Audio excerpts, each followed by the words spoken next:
So you've got your guitar, and we've already done some on the chords. We have a lot more to do on the chords. But you might be wondering what other equipment you might need, and there are essentials that you just have to have. There are tuners. Tuners can look like this, and you clip them onto the end of the guitar, and whenever you hit a string, it'll tell you how close you are to the right note. And you should know by now, or you can find online so many places. I'm not doing your research for you. I've already done my research. But you will have an E, A, D, G, A, and or G, B. Sorry, E string. So these are octaves apart, and there's another one right there. So, but you can find out how to tune it easily by just having a tuner there. You can also use your phone. Fender has a very nice free app to tune your guitar. There are lots of them out there, but they have a very nice one. And you can buy standalone ones that you play in front of, but if you've got your phone and you've got one hooked up here, you're pretty good. Down the road, if you want to build a bunch of kit and gear, I don't do that, but a lot of people do. Maybe most of the people do. There is a pedal, and you attach your guitar in through a cord into the pedal, and then a little box, and then it goes on to the speakers and the amps and the like. And it'll show you where your tuning is, and you can tune it there quietly so the crowd doesn't even hear you, which is very nice. That said, once you have your tuner, you're going to run across a problem sometimes. And I'm going to show you this by showing you one other movement on your guitar. All right, remember this? I've got a C chord going here. Lovely sound, that, isn't it? That's just brilliant, that is. I think you should all chip into my college fund. No, wait, did that. Ignore that. Anyway, I want to show you something now that's really, really cool. Using the same fingers, you do not need to replace your fingers. The same guitar, the same pattern here, but then you get to let these guys stretch out a bit, right?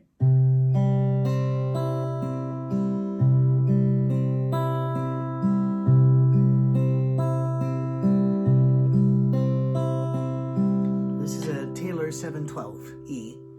It's a smaller body. I really like this one. I take this with me traveling a lot because it's just easier to handle, but you still get a lot of sound. Most, this right here would generally be up here on the guitar. Taylor stretches it out some, so even though you're shorter, it gives you a really deep feeling, deep tone. Now all you're doing there is up and down, and it's called an arpeggio. And the reason why is, I don't know, and don't really care. But it's a great one. Now that might have sounded dead boring to you, this. But there are beautiful songs that use exactly that pattern. Tons of songs that use exactly, like, Hallelujah.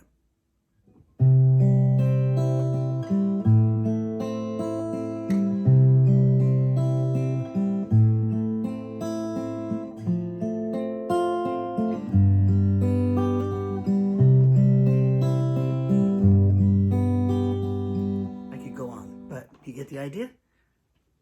Accept the boredom. Live with the boredom because it's not really boring. It's a lot of fun. And since most guitarists never learn to use their fingers at all, you now have two patterns. You're miles ahead, even if you only know 3 chords. As long as you know the 3 chords in the right positions. May as well go ahead then, right? Remember I told you, write out A through G on a sheet. Now, a lot of people put this in a circle to help them. Pick a chord. What's your favorite chord? Let's say it's a G. Yay, G is a lovely chord. It's used a lot. We're going to call that 1. Whatever you pick, your favorite chord, we're calling 1. G. Now, we want to find number 4.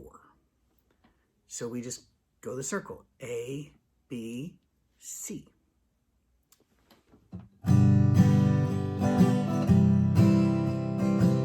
Sounds like a decent transition. I like that. Now, most songs are going to have more than 2 chords. where are we going to find the third one? Well, G was 1. You want 1, 4, 5. It's an old Nashville system, but it's worked for 99% of folk music as well. So you got G, A, B, C, D. So it'd go.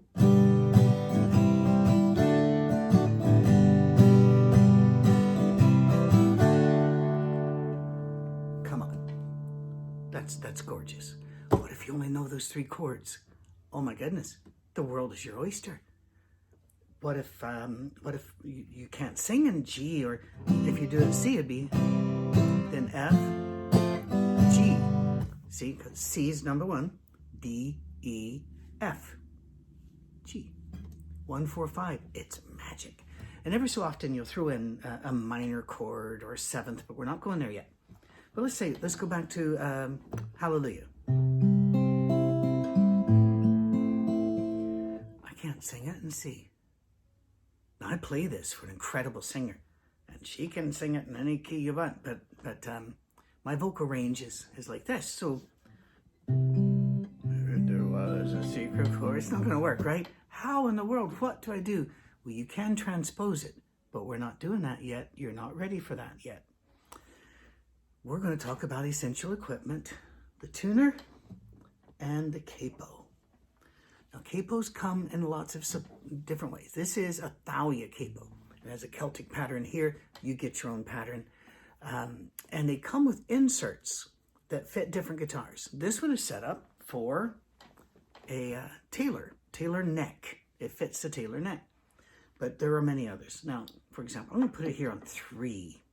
When you put it on, then individually push the strings down a little bit, and you'll still be in tune. All right?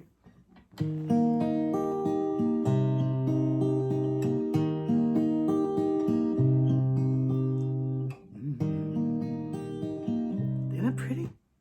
Let's go up here. Press down. I heard there was a secret chord that David played, and it praised the Lord. But you don't really care for music, do ya? Now you can do it, even though you couldn't do it down here, but you love C, F, and G. Those are your chords. You have no others. You have dedicated your life to C, F, and G. Whatever shall you do? You put a capo on. Move it up. Now, there are lots of different kinds of capo. This is a very popular one. You can get all of these at any music store and buy locally if you can. If you can't, you can go to Amazon, but again, you just open it up and you very tight tension here, and beautiful stuff. There are other important kinds, such as if you're playing a 12-string, which I do a lot, and it's a big old-fashioned neck one, you do this, and it has extra grippers in it. Or if you're playing a modern Taylor 12-string, and this is the only expensive one. This is called a G7. And if you look, you see it has got these little steps in here. There we are. And it's called a compensated capo. And I forget, but it was like $30, and that's a lot for a capo. Thalias can be expensive too. Most of them aren't anything like that. Your capo could look, there are cloth capos, which are out of the 60s, which are amazing.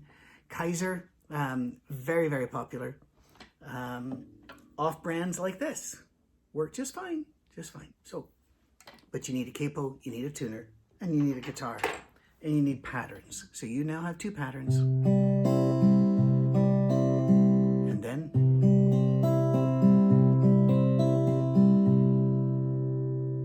and that's enough for this one. But hold on.